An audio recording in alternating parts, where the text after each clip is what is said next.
Hello, everyone. Welcome to RISE 2022. Today, the topic for our panel discussion would be building belonging in a hybrid world. I'm Tina Vinod. I go with the pronouns she and her, and I head diversity, equity, and inclusion for Thoughtworks. I'm a DEI champion and a DEI strategist. Here today with us, we have Humera Shahid from Intuit and Jaya Panda from Tata Steel. And I'd like you all to introduce yourselves, Jaya and Humera. Humera, would you like to go first? Hello, hi Tina. I'm so excited to be here. Humera Shahid. My pronouns are she and her. And I've been with Intuit for 3 years and looking forward to being part of this conversation today. I'm based in the US. Hi, Tina. Thank you for the opportunity to be part of today's conference. I'm Jaya and I'm from Tata Steel. I identify myself with the pronouns she and her, and very happy to be part of today's conversation on a topic that is so important. Thank you so much.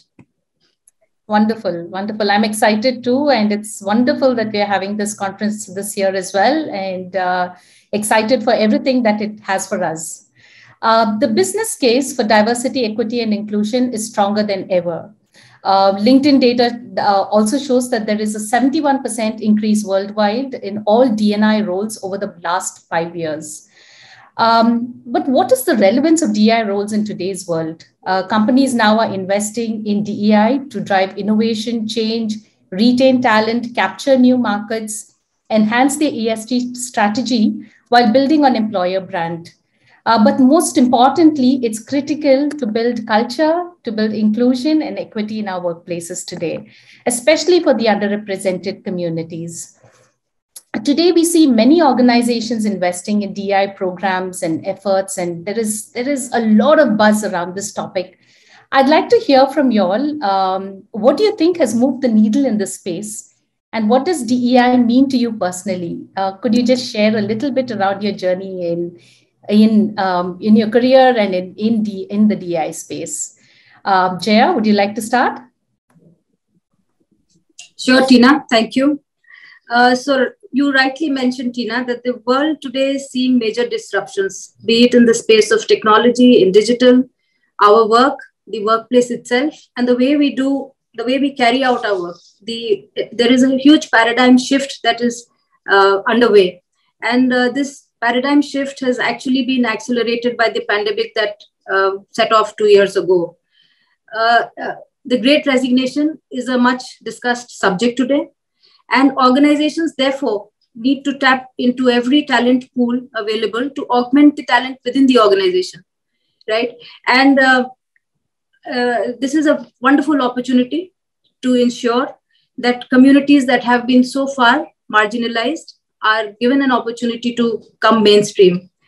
We know that historically, these marginalized communities have not been able to, or they have faced innumerable challenges to enter the mainstream.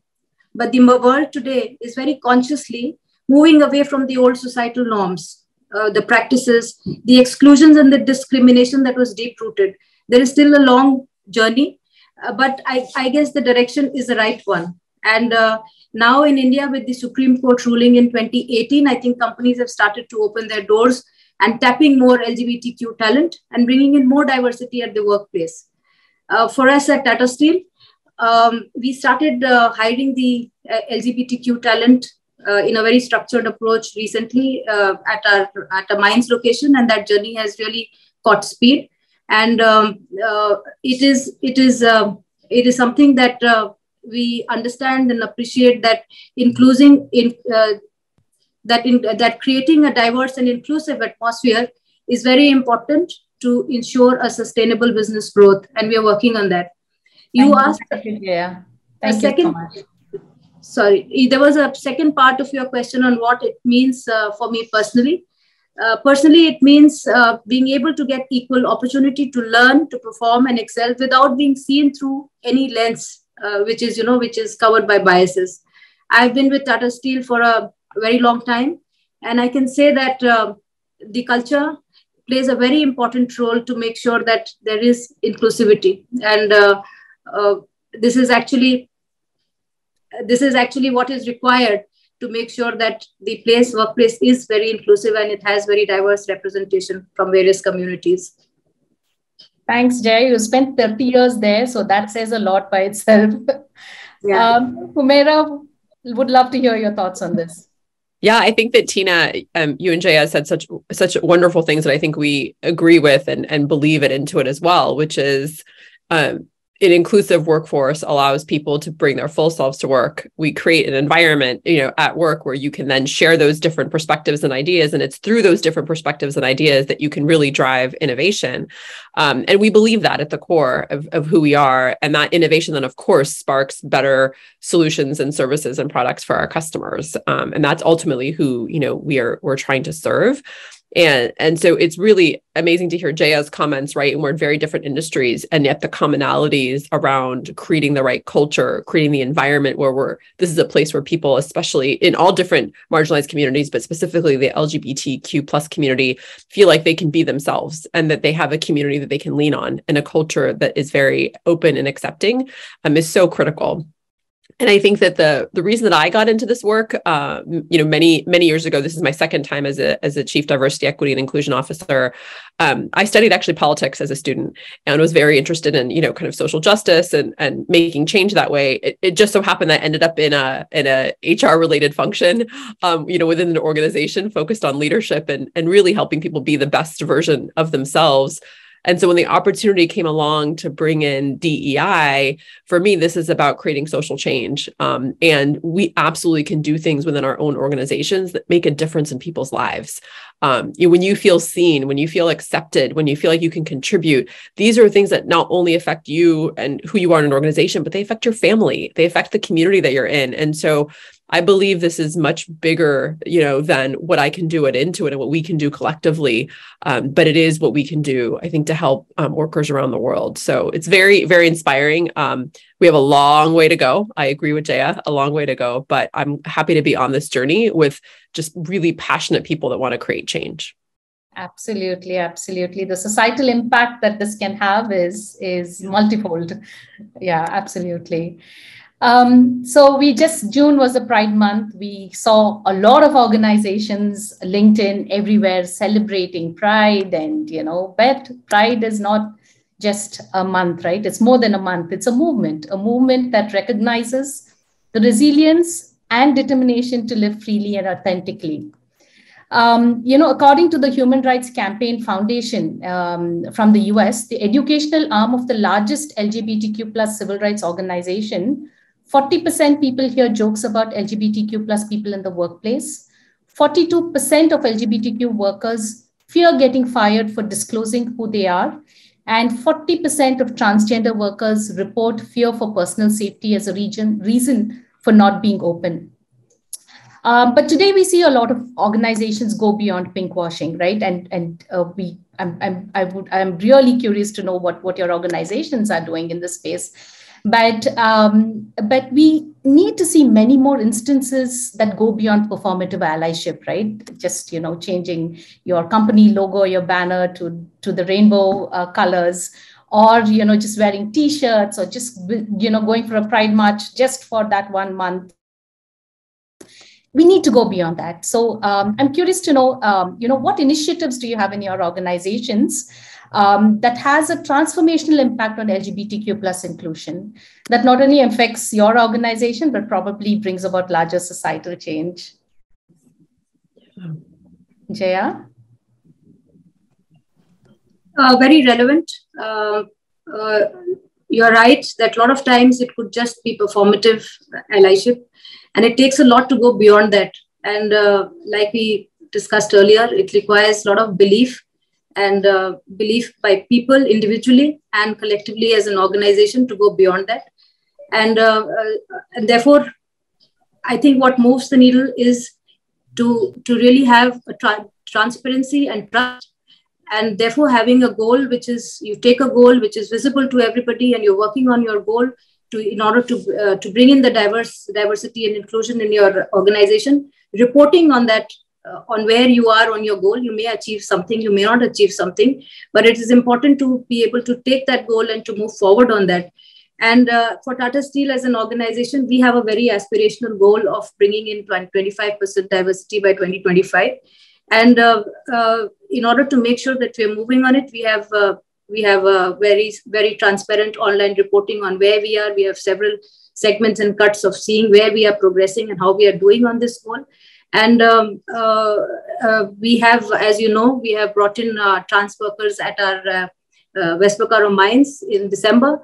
And the journey has really spiraled up for us with now more than 100 members from the community working at various locations of the company. So you have to walk the talk really in order to make sure that you go beyond performative allyship. And the culture that you are in and your individual passion really helps to really put everything together and move beyond performative allyship. Absolutely, Jaya. This has actually reiterated the need for organizations and corporates to consider diversified opportunities beyond just the regular desk jobs, right? So I think this is such a powerful initiative. Humera, we'd love to hear what Intuit is doing in this space.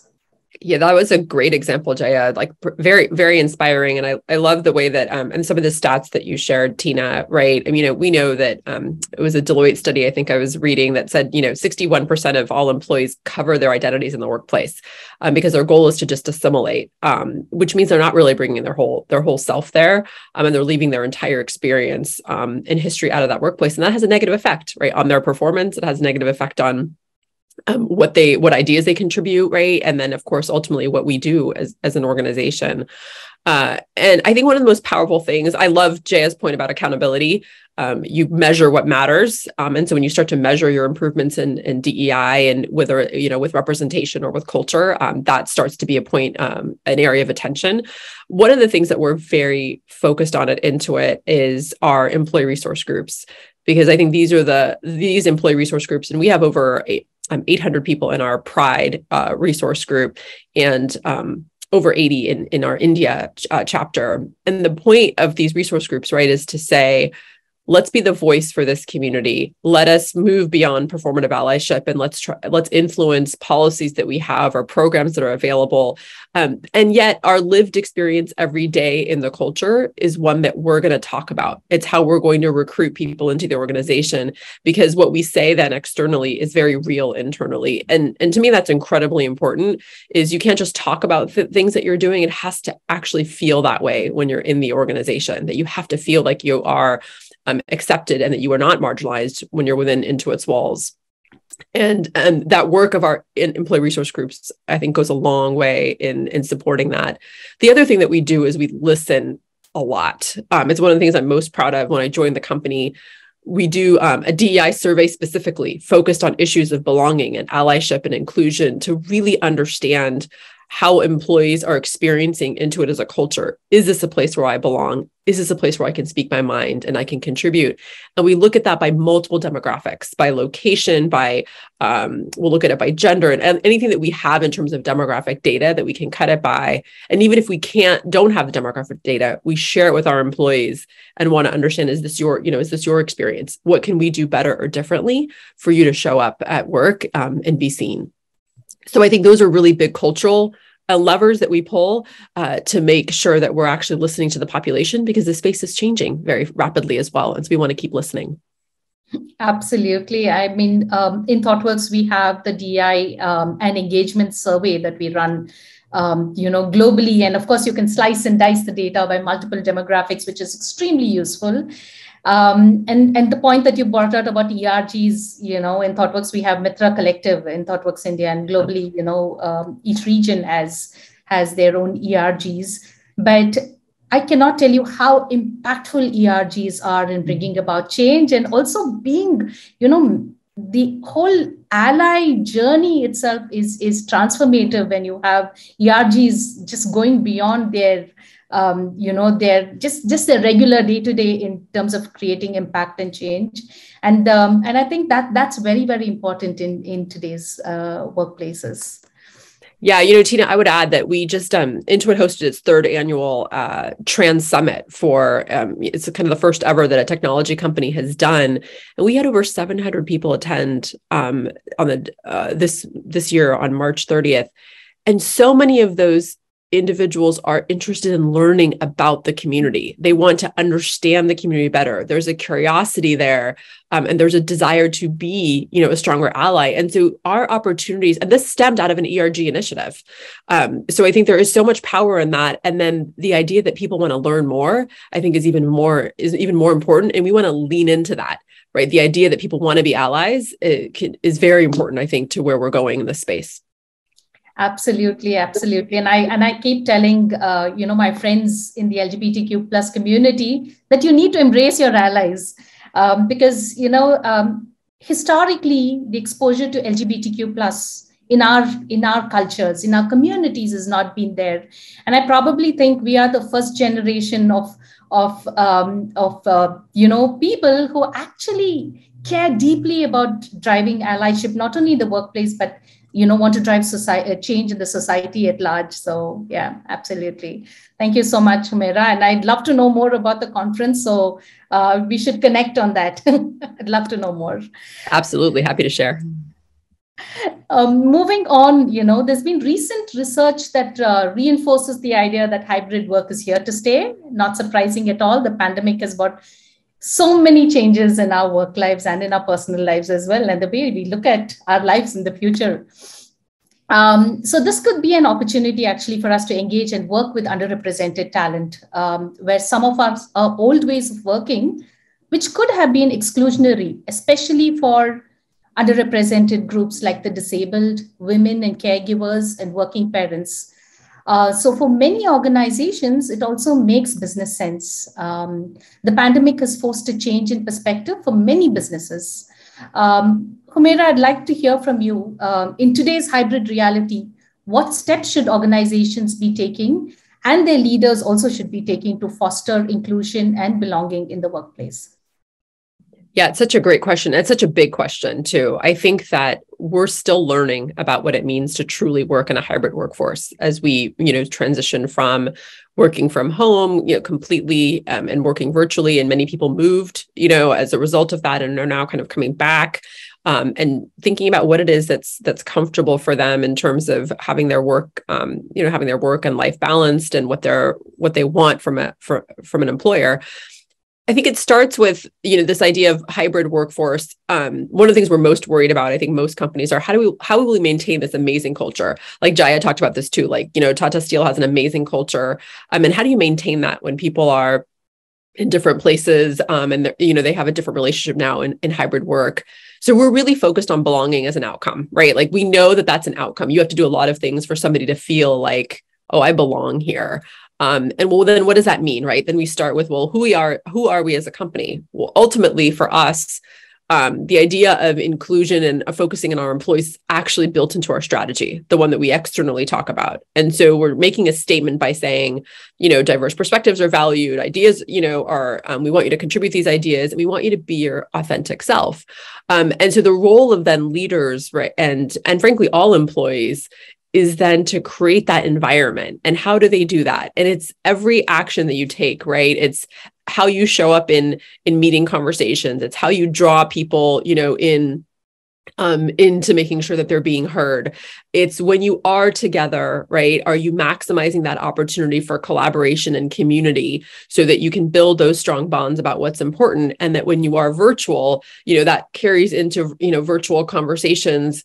But as you're getting work done, right? It's how we talk to each other. It's how we acknowledge not only the work, but also what we bring to it. And so I think that these are small things, but every leader can take these small actions, right? Even something as simple as, asking people for their perspective, something as simple as acknowledging something that happened in the environment, right? Whether there was an act of violence or there was something that, something that was decided by the Supreme Court, as Jaya said. Creating that dialogue is so critical for managers to acknowledge that, yes, it's about the work and the company and we're there, but it's also about who you are, because you bring that into the workplace every day. And so I think that's a big part of when we talk about creating culture, is acknowledging those moments, whether you're in person or you're virtual. And then to your other point, Tina, like how do you open up opportunities for recruiting in places that you may not have been able to recruit before? In the US, we saw the employment of persons with disabilities go up. Why? Because a lot of disabilities weren't visible. And so on Zoom, you can't see certain things, right? If somebody may have an amputated leg, you can't see that. And so there became this elevation of more equity just by being virtual. And so how do we now continue that and take advantage of human connections, but also sort of learn the best of what we've learned in the 2 years in the pandemic around our hiring practices and around where people are located, and really what kind of things they need in terms of like accommodations to do their best work. And that I think we're paying much more attention to that, and we're looking at our policies and benefits to support that based on what we're learning. Wonderful. Thank you so much, Humera. Jaya, would love to know about the policies that Tata Steel has in the States. So, Humera, actually, thank you. You covered a lot of it. And I would say that the journey is pretty similar. Tata Steel does, people are very core or central to whatever Tata Steel does. And when the pandemic struck 2 years ago, we saw that, overnight we had moved to working from home. And for a manufacturing company, is something difficult to even imagine. But there is a lot of trust and transparency. And people rallied behind, even though we shifted the way we were working. And we did see the company go from strength to strength. So the first important aspect to make sure that with this changing way of carrying out work is to have trust and transparency. And that, I think, is the thread which binds us together, whichever way we are working and from wherever we are working. Obviously, there are a lot of policies which are undergoing a change because of the need to accommodate the hybrid way of working and also to attract new talent. And Tata Steel has several. So even before the pandemic had struck, we had satellite working. And now we have, for every role, we have defined what roles can be absolute work from home and what roles can be in the hybrid mode and what can be on a flexi work from home. And that gives us an opportunity to really make sure that people are able to give in their best from wherever they are in the reasonable accommodation, so to say, is available to them in order to perform as well as they can at the workplace. So there are a lot of policy interventions to make sure, and this is a space which is continuously evolving and changing. But we do have all such policies that have been put in place to make our workplace more inclusive and to make sure that we have more diverse workforce coming in. Wonderful, Jaya. Thank you so much. I think, especially with the work from home that happened all of a sudden, right? I mean, all of us went to work from home or work from anywhere, in fact. A lot of organizations had to reframe their policies and, relook at their sensitization programs, all of us, which went virtual overnight. At Thoughtworks, I think some of the things that we looked at immediately was workplace conduct, that needs to protect against online abuse. Was harassment and discrimination was one of the first things that we looked at. We also looked at zero tolerance policy for any type of harassment that could happen anywhere, right? Chat rooms, digital forums, all of that. And then we also looked at how the always on culture is not really sustainable, right? I mean, that's one of the most difficult things that we experienced during the pandemic, where there were no boundaries. Mm-hmm. And so that's something that we looked at. And mental health and well-being. I mean, all of our organizations could have been doing something, but the way it was amplified during the COVID times, was really high, and organizations just stepped up to support their employees, whether it is through employee assistance programs or psychotherapy or counseling or even enabling their leaders, their managers to have conversations to support their teams. I think organizations have really stepped up. And of course, accessible tools became so important.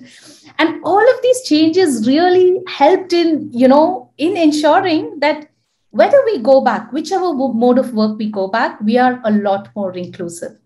And that's the game changer. And I think that's one of the positive outcomes of the pandemic that I could really see. And we can hire from anywhere, right? Like earlier on, we would say, hey, we don't have an office in this location, and smaller towns, rural areas, there is talent there that we can tap into. And I think that's been a game changer in many ways. Thank you for bringing that point, Gina. And yes, a lot of it happened. I think most organizations would have done that.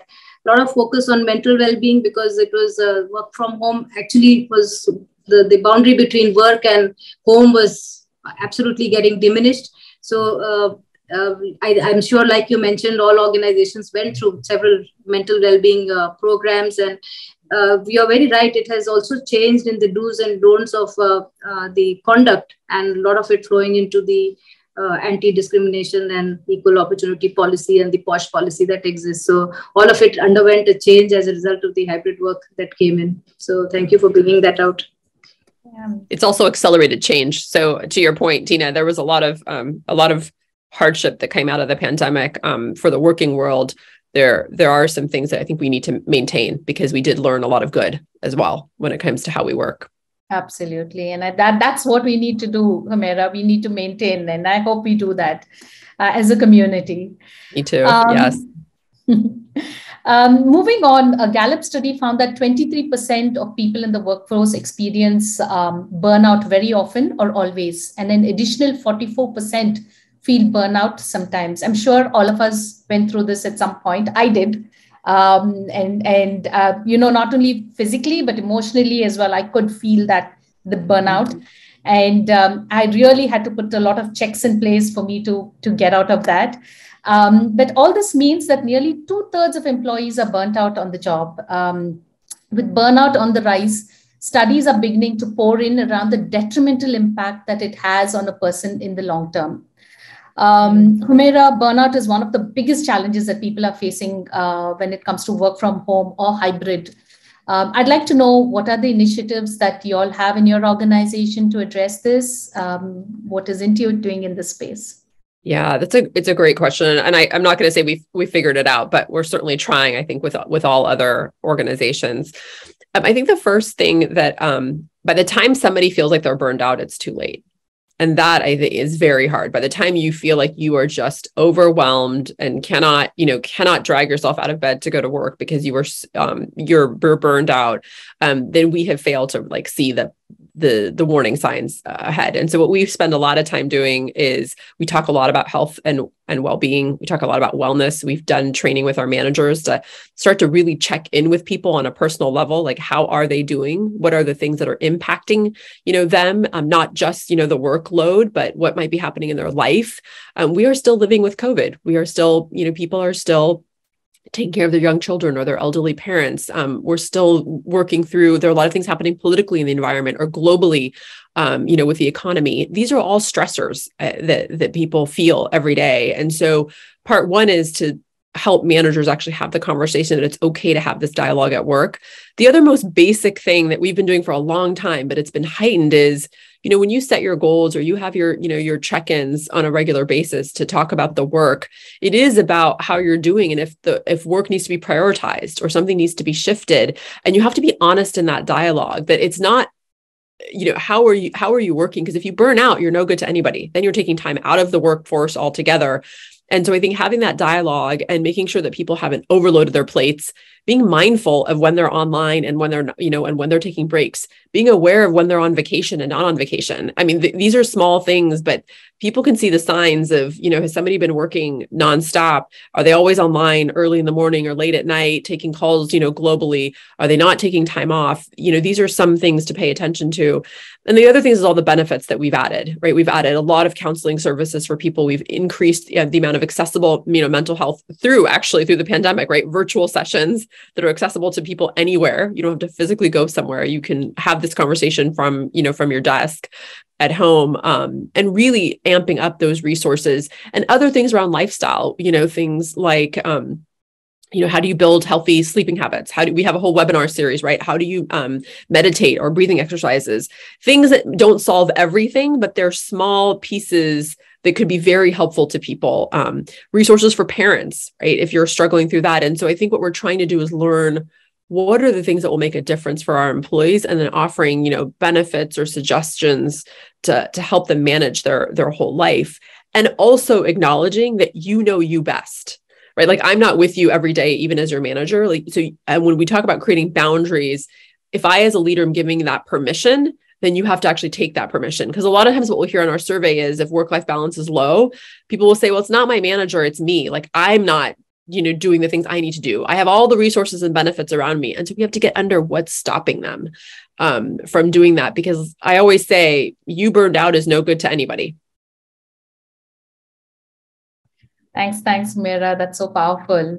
Jaya, I would love to know what are the initiatives Tata Steel has? So quite similar to what Humera mentioned. So a lot of sessions that happen on physical and mental well-being. And like she mentioned, this has actually got accelerated. There's lots and lots of sessions. The most important point is to be able to listen, and to be mindfulness is very important. And in Tata Steel today, there's a lot of discussion that's happening on mindfulness, and there are programs done to make managers little more aware of how to be mindful at workplace. When people are working from home, how do you ensure that you create some boundaries of when to, if there is a mail to send, is it important to send it late at night, or can you hold it till the next morning? So there are lots of conversations around the do's and don'ts, apart from providing support in terms of the employee assistance programs and mental well-being, and lots of virtual sessions that happen. All of it is aimed to make sure that an individual can bring in that work-life balance. At the end of it all, the individual also has a role to play to ensure that there is work-life balance. But the company provides all the resources that's available to ensure that people don't burn out. Yeah. Yeah. And, one thing I'd add to that, it was so well said, Jaya, is role modeling. Like managers and leaders actually have to role model taking time off. They have to role model being offline, because that is probably the strongest message a leader can send. And sometimes we underestimate that as leaders, but that's really important. That's true. And it's a learning as well. Yes. Okay, wonderful. I think fostering belonging and engaging with the workforce now that we are hybrid or completely remote has become difficult. And that's a reality, right? When you connect over a coffee, when you connect personally in a meeting, or when you're onboarding new employees face to face, that has changed today. And belonging is very, very critical, right? For retention, for the community to express themselves within an organization, to be able to, deliver, to be able to innovate. And so now that we want to do all of this remotely or in a hybrid model, it is challenging. It is challenging for everyone. And so I'd like to hear from you all about not only this, but what do you foresee DEI from a transformation perspective in the coming years to be like? Humera, if you could start from a global perspective, and then we could ask Jaya. Yeah, no, that's it's a great provocation, right? Which is like there's so much happening. Where do we go? Where do we go next? I think that one of the most important areas for global DEI for us is to truly acknowledge. And we know this, but there are different marginalized communities around the world. Some are similar. And our LGBTQ plus communities are ones that certainly we spend a lot of time talking about. And Rise has done a phenomenal job of elevating this conversation. Is this community? The other one that's global tends to be disabilities, because this is global. And then there are local marginalized communities, and it's very important, I think, for us. Intuit as a global company, this next year is actually very focused on, we know the things that are global, but now we want to go into each of our regions in the locations where we operate and truly understand what are the communities that are marginalized in that location or in that geography. What are we doing in terms of having their voice represented? What are we doing in terms of recruitment strategies? And what can we and can we not learn about this population, just given the political and legal environment, in that where we're operating. And so I think that is going to continue to become more and more important as DEI gets momentum. We want to kind of raise all of these voices, and that means we have to do some real work very specifically within geographies and within country to understand what those communities are. So that's something I'm actually very excited about, because I think that, again, Tina and Jaya, you talked about we've created a movement, and so we need to just follow that momentum as much as we can to really start to understand what are these communities in our where we operate, and how do we raise those voices. So I think that's one area that's really important. Related to that for us is intersectionality. And while we can identify with a community, right, within LGBTQ plus, we have parents, which is a different community. And we just did this amazing series during Pride Month of having parents share their story of what it was like either to, raise a child that is LGBTQ plus, or whether they're LGBTQ plus having a family. And you can relate to the stories of parenting universally as being a parent, right? And so this idea of creating connections and that relationship and that inclusion is so important. And then that intersectionality, I think, is going to become a larger and larger part of the conversation, because we are not one-dimensional. We have many parts of our identity that make us who we are. And so how do we lean into that in the workplace to truly support a diverse workforce? Means not putting people into buckets necessarily, but kind of understanding that they belong to many different communities. So those are two areas that I think I'm very excited about when it comes to like where DEI is going, and then what we can do to really support that, across the globe. So those are my quick thoughts. Wonderful. Thank you. Thank you so much, Humera. Jay, I would love to hear from you as to what you see in terms of DEI in the coming years from an India perspective. So, Tina, as you know, in September 2018, when the Supreme Court came out with its ruling, that is the time when I would say that the momentum started to gain as far as the D&I, and especially the inclusion of the trans workers in the mainstreaming them could pick momentum.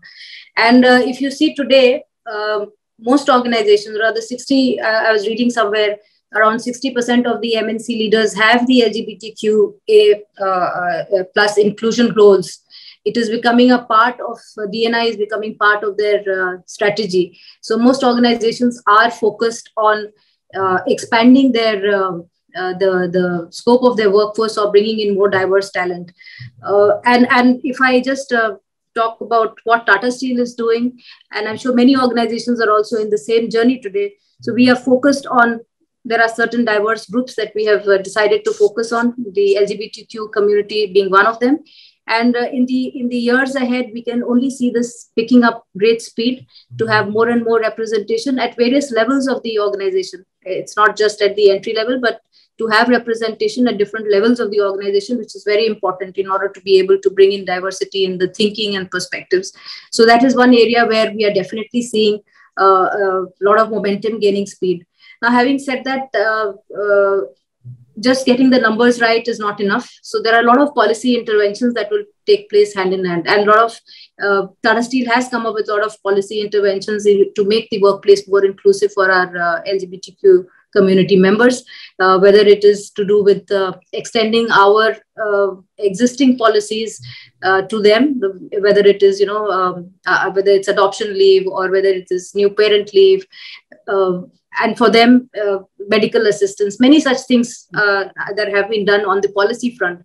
Increasingly, as we get to understand more, the impact will be there on the policies and framework that we use. And I think this is something that most organizations will go through to make their policies more inclusive and covering the entire gamut of what's happening in the space. So I see these two moving hand in hand very much to make sure that it's a sustainable journey that we are all on. So these are two things I see happening very fast in the coming years. Yeah, thank you. I would add to that, Jaya and Tina, and I think we all probably do this with our organizations, is the work that we do within the community, right? To use our company's voices, whether we're doing, like Intuit does the Rise Girl education program, right? With scholarships, how do we do mentorships and donate technology as a technology company? The things that we do in our community, I think make a huge difference in terms of how people, how we can really elevate our work around diversity and inclusion, especially for the LGBTQ plus community. Absolutely. And one of the things about the DEI community itself, whether it's India or globally, is that there's so much of learning and sharing within the community. There's no competition whatsoever. Oh my God, this organization is doing this. Let's find out more about what they're doing and let's learn from them, and let's see if we can do something similar so that we can support, an underrepresented group or community. And I think that is the game changer, where we're all in it together. So thank you so much, Humera and Jaya. Just to reiterate, this is a time to integrate diversity, equity, and inclusion practices in all aspects of our workplace. and in turn bring about societal change. I think one of the things that these conversation highlights is the need for businesses to take greater accountability, not just for the impact they have on their employees, but also on the broader community in which they operate and serve, working towards positive social change, impact, and inclusion for all. It's wonderful, but I really enjoyed having this conversation with you all, and definitely would reach out to each one of you to learn more about the initiatives you are doing in your organization. Thank you. Thank you, Tina. Thanks a lot. And thank you, Humera. This was really an enriching session. I think there was a lot to learn and exchange. And you're right, this is one place where there is no competition, where you're only looking to interact with each other and find out what you can really adopt and move faster on this journey. So thank you very much. It was really wonderful talking to you. Yeah, thank you both. It was very inspiring. Follow-ups will be coming for sure.